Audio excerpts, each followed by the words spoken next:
Hi, I'm Deborah Adele, and I wrote this book, The Yamas and Niyamas, Exploring Yoga's Ethical Practice. In this segment, I'm going to give you an overview of truthfulness. Satya, or truthfulness, sits as the second guideline to yoga's ethical system. There are two things that stand out for me as we start to explore and discover what truthfulness means. One is it seems to sit in contradiction to nonviolence, which is the first guideline of the ethical system. And the other is that it is not presented to us as a not. For instance, the other four yamas, non-violence, non-stealing, non-excess, non-possessiveness. Why is truthfulness not presented to us as non-lying?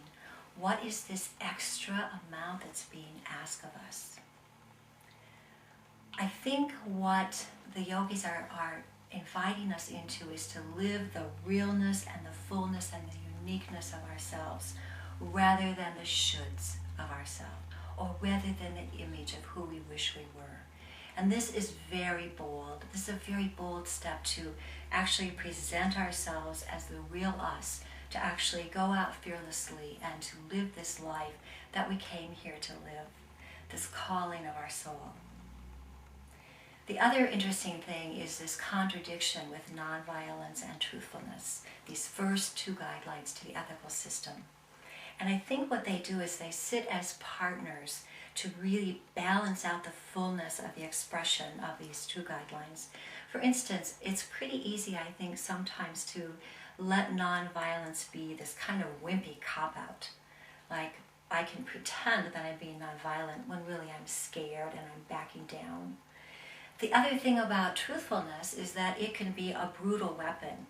When I force my truthfulness on others, it can be hurtful. So when we put these two together, we've got the power of non-harming and the power of the boldness of truthfulness. Swami Rama has mentioned that these two together equal love in its purest form. In the next segment, I'm going to talk about the third guideline, which is non-stealing. For more information, visit theyamasandniyamas.com.